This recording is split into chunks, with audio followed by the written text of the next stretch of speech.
트럼프 당선되고 나서 시장이 상승을 하겠지만 쭉 올라가기보다 조금 흔들릴 겁니다. 바이든 정부가 4년 동안 이끌어가고 있었던 정부의 방향성이 있기 때문에 트럼프 정부 방향성으로 돌리려면 시간이 필요합니다. 그로 인해 우리 코인 시장도 흔들릴 수밖에 없다.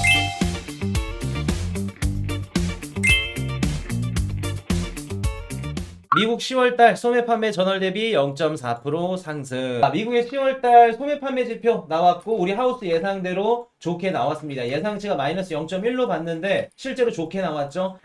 미국의 10월달 소매 판매가 좋다는 얘기는 아직 미국인들의 소비 여력이 받쳐주는구나. 미국인들의 소비력이 좋다는 건 달러가 강세겠죠. 자, 왜 달러가 강세인가요? 미국인들이 해외여행을 자주 가요. 일본 가서 최저가 엔저 여행을 막 떠나요. 왜 그렇죠? 달러가 강세니까 숙박비가 평소에 일본에 있는 호텔을 잡을 때 뭐 30만원, 40만원이었다면 달러가 강세니까 15만원, 20만원 잡는 겁니다. 당연히 소비력이 높아질 수밖에 없겠죠. 달러 강세 이퀄 미국 소비력 좋다. 그렇게 보시면 되겠습니다. 그래서 제가 이번에 달러 강세가 원래는 비트코인 미국 증시 자산 가격을 끌어내리는 요인이었지만 지금 단기적으로는 달러 강세가 자산 시장에 수요를 북돋아 준다. 자산 시장 강세다. 자, 미국의 10월달 수입 물가 전월 대비 0.3% 상승. 4월달 이후에 최대폭이라고 합니다. 자, 이렇게 보시면은 0.3% 수입 물가가 높아졌다. 요거는 살짝 안 좋은 얘기는 맞죠. 최근에 CPI, PPI 요 두 가지 지표도 살짝 높게 나왔죠. 그래서 요거는 살짝 안 좋을 수는 있지만 좀 우리가 디테일하게 보면은 이제 수입 물가가 상승했다는 거는 좀 수입하는 양이 또 늘었다. 그런 부분도 우리가 좀 반영이 되기 때문에 그렇게 나쁘지만은 않는다. 자, 바이든 우크라이나의 러시아 내부 장거리 미사일 사용 허가, 북한군 전투 투입. 우리 배운대로 한번 해석을 해볼까요? 바이든 형님이 왜 마지막까지 이렇게 속을 썩이는 걸까? 우크라이나한테 미사일 오케이, 너네 터트려도 돼. 왜 러우 전쟁을 계속해서 부추기는 걸까요? 얼마 전에 우크라이나에 대한 10조 달러인가요? 자금을 승인해줬죠? 대선 전에 급하게. 민주당은 러우 전쟁이 확전되는 걸 좋아한다? 아니면 종전되는 걸 원한다? 당연히 확전되는 걸 원할 수밖에 없겠죠. 그동안 지금 바이든 정부에서 우크라이나한테 집어넣었던 돈들이 천문학적인 자금이 들어갔어요. 근데 여기서 만약에 트럼프가 당선되고 나서 러우 전쟁이 막 한 달 만에 종전이 돼버려. 그럼 바이든은 어떻게 될까요? 3년 동안 본인 임기 동안 전쟁 종전도 못했는데 트럼프가 당선이 되고 나서 우크라이나 전쟁이 종전됐네? 역시 트럼프다. 그런 얘기 들으면 안 되겠죠. 그리고 트럼프 뭐라 그래요? 마이크 틀어놓고 내가 당선되니까 이렇게 됐다. 3년 동안 민주당이 우크라이나한테 천문학적으로 쓴 돈 낭비한 거다. 땅바닥에 버린 거다. 그럼 민주당의 지지도가 확 떨어지겠죠. 그럴 때는 지금 바이든 입장에서는 계속해서 러우 전쟁을 확전시킬 수밖에 없는 겁니다. 일을 더 크게 만들 수밖에 없는 거예요. 그래서 우리가 이런 이 기사들 보면서 지금 미국의 민주당과 공화당이 어떤 정치적 스탠스를 갖고 있나 이런 부분들을 살펴보면서 우리 자산시장에 대입을 해봐야 되는 겁니다. 이해되셨죠? 이런 식으로 러우 전쟁. 아마 트럼프 당선 취임하고 나면은 종전될 가능성 높아요. 미사일 이거 사용 허가했는데 못 날립니다. 돈 다 떨어져요. 안 돼요. 마지막까지 어떻게 보면 바이든 입장에서 할 수 있는 만큼 최선을 다하는 겁니다. 그렇게 보시면 된다는 거. 이거 북한군 전투 투입 영향이 맞을까? 아니죠. 그리고 북한군이 왜 지금 시점에 러시아 군대로 파병을 갔을까? 기사는 이렇게 나왔더라고요. 북한군이 지금 중국에서 이제 노동자들이 10만 명 가까이가 이제 밖으로 나오면서 돈벌이가 없어졌다. 그래서 러시아에 돈벌이 차원으로 보냈다. 돈벌이 차원일 수 있겠죠. 근데 중요한 걸 빼먹었죠. 다뤄드렸었죠, 요거는. 자, 신흥국 중시 자금 이탈 2020년도 코로나 사태 이후에 최대치. 자, 한번 볼게요. 우리 경제방송 보시는 분들 알고들 계실 겁니다. 올해 상반기에 경제학자분들, 전문가분들, 구독자 막 200만 명, 300만 명 나오시는 패널분들, 그런 분들이 뭐라고 말씀하셨냐면 하반기에 연준이 금리를 내리면 그때부터는 미국에 있는 자금이 신흥국으로 많이 이동할 겁니다. 왜? 연준이 금리를 내리기 때문에 그동안 금리가 높았기 때문에 미국으로 천문학적인 자금이 투입이 됐었죠. 근데 금리가 떨어져. 더 높은 금리를 주는 브라질로 갈 수도 있고 아니면 아르헨티나로 갈 수도 있고 나머지 신흥국들로 자금이 이탈할 겁니다. 지금부터 신흥국 투자하셔야 돼요. 미리 얘기들 많이 들어보셨을 겁니다. 제가 달러 환율 말씀드리면서 하반기에 뭐라고 말씀드렸죠? 이걸 멤버십 분들한테도 말씀을 드렸었죠. 달러 환율 신경 쓰지 마세요. 연준이 금리를 내리면 일시적으로 단기적으로는 금리가 떨어지겠지만 다시 달러는 강세로 돌 겁니다. 지금 신흥국 미리 투자하신 분들 지금 다 두드려 맞았죠? 한국, 일본까지는 괜찮아요. 근데 한국, 중국, 베트남, 인도네시아 다 두드려 맞고 있죠, 지금. 그 경제학자분들이 잘못된 게 아니에요. 맞게 분석을 한 겁니다. 왜? 우리가 경제 교과서에서 배운 대로라면은 금리가 떨어지니까 당연히 금리가 높은 곳으로 자본이 이동해. 자본은 어디에서 어디로 이동을 한다 말씀드렸죠? 금리가 낮은 곳에서 높으로 이동하는 게 자본이다 라는 말씀 드렸잖아. 그럼 미국에서 금리를 내리면 당연히 신흥국가로 가는 게 맞습니다. 근데 그분들이 뭐를 놓쳤을까? 정치적인 걸 놓쳤죠. 그리고 지정학적 위기. 이거 이따가 말씀 들어볼게요. 정치가 어떤 얘기인지. 올해 대선이 있었죠. 집권당의 바이든 정부가 당선이 되려면 어떻게 해야 된다? 달러가 강세로 돌아야죠. 그거를 놓친 겁니다. 이래서 재밌어요, 형제가. 자, 바이든 최대 9.2조 보조금 확정. 자, TSMC 보조금을 줬다고 합니다. 그래서 지금 뭐 우리 삼성전자나 SK하이닉스나 뭐 아직 얘기가 없기 때문에 부러워요. 우리는 보조금 언제 받나요? 칩스법 빨리 결정됐으면 좋겠는데 라고들 생각하시는데 저는 TSMC 좋다고는 보지 않습니다. 좋다고는 보지 않아요. 여러분들 바이든 정부에서 시행했던 IRA 법안 있죠? 인플레이션 감축 법안. 우리 미국으로 들어와. 너네 반도체 공장 지으면 우리가 지원금 줄게. 그래서 뭐 삼성이나 뭐 현대자동차도 그렇고 뭐 또 누구 있죠? SK하이닉스나 요런 애들이 지금 미국 애리조나인가요? 공화당 쪽에 공장을 짓고 지금 하여튼 준비 중에 있죠. 근데 바이든 정부가 이젠 끝나고 트럼프 정부가 들어와. 야, 저런데 돈 쓰면 안 된다. IRA 법안을 폐지시킨다고 합니다. 그럼 표면적으로만 봤을 때 받을 수 있는 돈을 못 받는 거기 때문에 이거 너무 안 좋은 거 아닌가요? 한국한테 악재 아닌가요? 라고 생각할 수 있어요. 근데 우리가 반대로 생각을 해봅시다. 자, TSMC는 9.2조 달러 보조금을 확정을 해줬어요. 근데 트럼프 정부가 들어와서 TSMC 반도체에 대해서 관세를 인상하네. 관세를 만약 인상한다고 해볼게요. 아니면은 관세 인상에 버금가는 규제를 때려버려. 중국 반도체 기업들한테 너네 물건 대줬지? 이번에 화웨이에서 반도체 열어봤더니 너네 거 들어왔어. TSMC. 관세 인상만큼 우리 너네 제재할게. 그게 무서운가요? 아니면 차라리 뭐 SK하이닉스, 삼성 보조금 안 받더라도 관세 인상 이런 거 없고 최대한 밀어주는 게 그게 더 나을까요? 저는 차라리 지원금 안 주더라도 관세나 이런 것도 규제 없는 게 더 나을 거라 생각하는데 우리 한국 반도체 투자하신 분들이 있죠. IRA 법안 때문에 단기적으로는 빠질 거예요. 근데 나중에 TSMC랑 TV가 엇갈릴 가능성이 높습니다. 그렇게 되면 처음에는 야 우리만 못 받아서 TSMC만 받았어. TSMC 주가는 올라가겠죠. 근데 받은 만큼 트럼프가 어떻게 건드릴지 몰라요.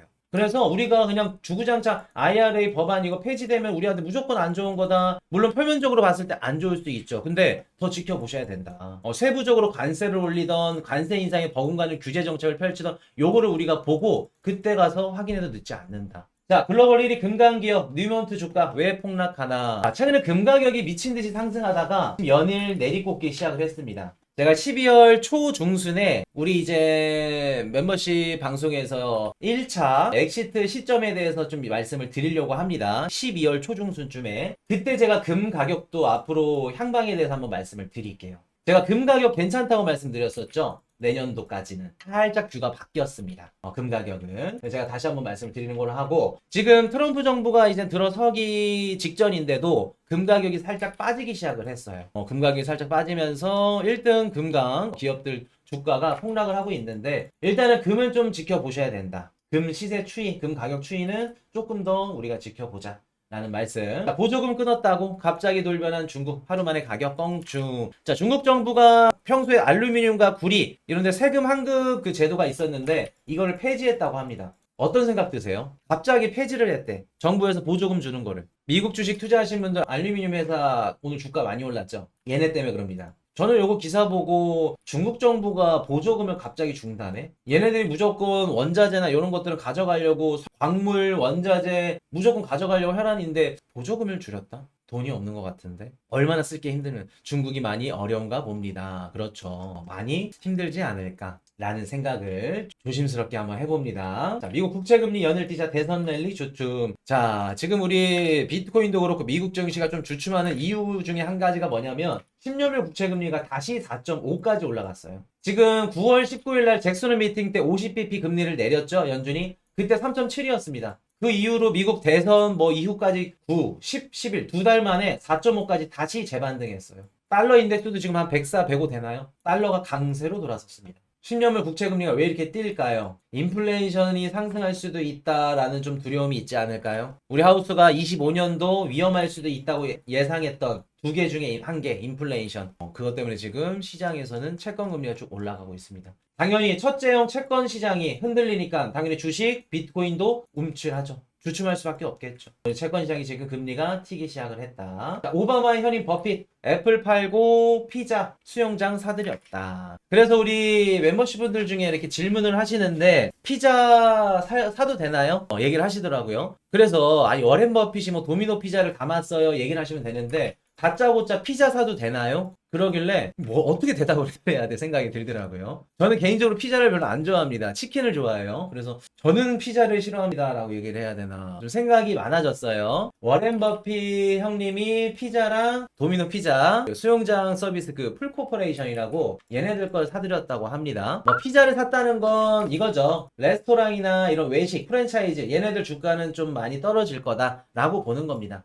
대신 좀 저렴하게 집에서 시켜 먹는 피자들, 뭐 중저가 피자나 이런 것들은 조금 좋을 거다. 어쩔 수 없이 경기가 안 좋더라도 필수 우리 코카콜라 마냥 필수 소비지에 들어가는 뭐 피자나 이런 것들은 괜찮을 거다라고 생각을 하신 것 같아요. 그래서 버핏 형님이 지금 앞으로 보는 거는 경기가 좀 꺾일 거다. 소비가 둔화되고 성장이 꺾일 거다라고 생각을 하시는 것 같은데 저도 같은 뷰입니다. 그러니까 절반 자른다. 트럼프 행정부 연방공무원 대대적 감축 예고. 정부 효율 시동 권한. 트럼프가 대선 전에 국민들한테 정부 효율부를 만들어서 그동안 정부가 말 같지도 않은 예산을 썼던 거를 여러분들한테 쓸게요. 힘든 여러분들한테 쓰기 위해서 합리적으로 쓰기 위해서 정부 효율부를 만들겠습니다. 그럼 여러분들을 대표해서 수장에는 머스크랑 또 한 분 또 있었는데 근데 그분이랑 해가지고 여러분들을 대변하겠습니다.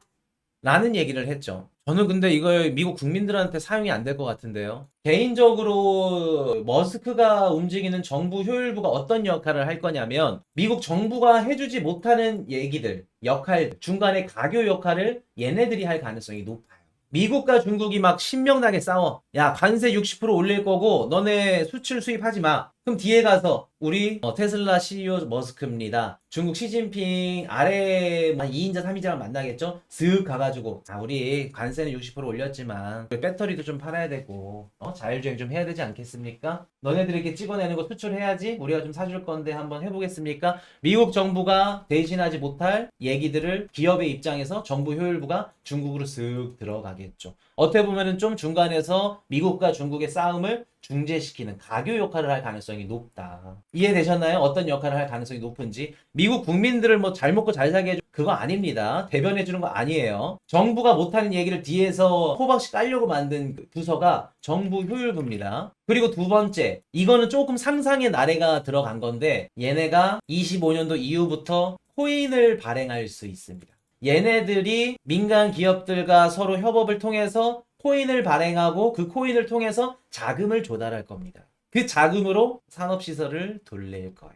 그런 역할을 정부 효율부가 할 겁니다. AI, 블록체인 다 모든 결합, 모든 이제 웹3부터 시작해서 모든 앞으로 신산업 생태계들이 한 세트로 묶여져 있는 게 정부 효율부입니다. 미국에도 뭐 여성가족부나 이런 조금 말들이 많은 이런 부서들이 있겠죠. 얘네들이 하는 일들을 정부 효율부에서 경쟁을 시킬 겁니다. 민간 기업들끼리 할 수 있게끔. 그래서 거기서 또 파생적으로 발생되는 코인을 발행해서 자금을 또 수집하는. 자, 트럼프 당선인 내각 인선 속도 미국 최고 기록. 검증 부실 논란 술렁. 아까 당분간 뭐 조정이 있다 뭐 한다 뭐 이런 얘기 하셨죠? 당분간 우리 주식도 그렇고 코인 시장도 그렇고 조정이 올 가능성이 높습니다. 제가 조정이 온다 그래서 막 10% 20% 빠지는 게 아니라 3% 뭐 4% 5% 뭐 이 정도. 알트코인들 시가총액 200위에서 300위권 얘네들은 뭐 20% 30%도 빠질 수 있겠죠. 하루에도 40% 50% 올라가는 게 200위 300위 밖에건 그 알트코인이니까. 그럼 이제 여러분들이 담고 있는 시가총액에 따라 다를 건데 아마도 지금 이렇게 조정이 나올 수밖에 없는 이유는 뭐냐면 트럼프 당선되고 나서 시장이 상승을 하겠지만 쭉 올라가기보다 조금 흔들릴 겁니다. 왜 이유를 그렇게 말씀을 드렸냐면 바이든 정부가 4년 동안 지금 이제 행정부가 이끌어가고 있었던 비즈니스도 있고요. 뭐 법안이라던가 그리고 바라보고 있는 이런 정부의 방향성이 있기 때문에 트럼프 정부 방향성으로 돌리려면 시간이 필요합니다. 그리고 재무장관은 누가 앉히고 국방부 장관은 누가 환경부 장관은 누가 앉혀 새로운 장관들이 하나둘씩 임명이 되는데 말들이 많죠. 그러면서 정치적 불확실성이 미국 자산 시장에 영향을 줄 수밖에 없습니다. 실제로 우리 헬스케어주 쭉 빠졌죠. 이렇기 때문에 재무장관은 누가, 금융 담당하는 뭐 금융부 장관은 누구, 또 누구는 어떤 행정부 장관은 누구, 이런 정치적 불확실성들이 미국 증시를 때릴 수밖에 없다는 겁니다. 그래서 당분간 트럼프 정부가 이제 들어서기 전에 확정되기 전까지는 다시 한번 미국 증시는 좀 흔들릴 수밖에 없어요. 그로 인해 우리 코인 시장도 흔들릴 수밖에 없다. 그래서 또 이렇게 흔들리면은 또 이제 코인 방송 하시는 분들, 분석하시는 분들이 야, 시즌 종료일 수도 있을 것 같은데, 알투 불장이 끝날 수도 있을 것 같은데, 그런 얘기들 또 겁 줄 겁니다. 여러분들은 우리 코인 방송 하는데 그거 아니던데 라고 생각하시고 그냥 웃고 넘어가시면 돼요. 이해되셨죠? 당분간 조정 오면은 미국의 정치적 불확실성이 다시 조금씩 이건 단기적으로 끝나는 겁니다. 재무장관 누구 딱 되면은 그때부터는 이제 다시 회복을 하는 방향으로 돌아설 거예요. 자, 지난주 이더리움 현물 ETF 5억 달러 순유입 역대 최대. 자, 이더리움 걱정하지 말라고 말씀드렸죠. ETF 유입 때 되면 들어옵니다. 우리가 언제 들어와요? 안 들어오나요? 걱정해도 안 들어온다. 왜? 들어올 때가 돼야지 들어온다. 이더리움 걱정은 안 하시는 게 맞다는 거. 자, CFTC, 비트코인 현물 ETF 옵션 상장 허용. 자, CFTC도 허용됐다는 건 아마도 빠르면 12월 말, 늦어도 1월 달에, 내년 상반기 1월 달에 비트코인 옵션 승인이 될 가능성이 높다는 겁니다. 이미 SEC에서는 승인이 됐고요. 실제로 이제 그게 시장에 적용되는 시점이 빠르면 올해 연말, 늦어도 내년 1월 달에는 가능할 걸로 보는 거예요. 그러면 단기적으로는 시장이 조금 빠질 수는 있어요. 무조건 이거 승인된다고 올라가는 거 아니에요. 대신 긍정적인 건 뭐냐면 기관들이 좀 더 많은 자산, 기관들이 조금 더 비트코인 시장에 들어올 수 있는 가능성이 늘어납니다. 반대 자산이 생성되기 때문에. 그래서 ETF 옵션 시장에서는 숏 잡고 현물 시장에서는 매수하고 이런 식으로 기관들이 들어올 가능성이 높아요. 그렇기 때문에 상반기 우리가 좀 기대해보자. 자, 미국 달러로 향하는 빅머니, 예금 보험 들고 주식 코인 투자. 미국으로 자금이 이동하고 있죠. 미국 달러로 향하는 빅머니, 예금 보험 들고 주식 코인 투자. 미국의 자산이 모이고 있다는 얘기입니다. 자, 비트코인 ETF 플로우 테이블. 자, 블랙록 유입은 없었어도 유출이 나왔는데 블랙록만 없죠. 대단합니다. 블랙록만 유출이 없었을까? 지네 돈으로 막은 것 같은데. 무튼 유출이 나왔네요. 유출이 나왔지만 걱정 안 하셔도 된다. 이더 ETF 플로우 테이블. 자, 요거 이렇게 유출 나온 거 월가의 헤지펀드일 가능성이 높습니다. 얘네들은 차익 실현하기 때문에 돈 벌었어? 그럼 매달 월초 월말 뭐 이런 식으로 해버려요. 그렇기 때문에 크게 상관 안 해도 된다. 또 다시 유입이 들어온다 라는 말씀. 자, 이더리움은 괜찮죠. 걱정 안 하셔도 된다. 19일날 유로존 CPI 발표되고 21일날 신규 실업상 청구 건수 발표됩니다. 22만 건 예상치. 소매 판매도 좋게 나왔고 미국 GDP 좋게 나올 걸로 봅니다. 근원개인 소비 지출 조금 걱정되긴 하는데 그래도 괜찮을 거다. 12월 6일날 비농업 고용지수 실업률, 이거 중요하죠. 12월 달에 꺾일 걸로 보지 않습니다. 변수가 없어요, 사실. 그래서 요것도 좋게 나올 가능성 높다. 12월 6일 변수는 아니다. 금리 결정, 잘 모르겠어요. 12월 초 정도 돼야지 나올 것 같아요. 동결 아니면 25bp 인하인데, 트럼프 입김이 조금 셌다. 그럼 25bp 인하. 아니다. 제롬 파월 연준의장이 하고 싶은 대로 할 거다. 그러면 동결. 그렇게 보는 게 낫겠네요. 금리 결정 쉽지 않을 거다. 지금 이시바 총리가 어떻게 될지 모르는 상황에서 정치적 불안실성이 너무 크기 때문에 인상 힘들 수도 있다. 라는 말씀.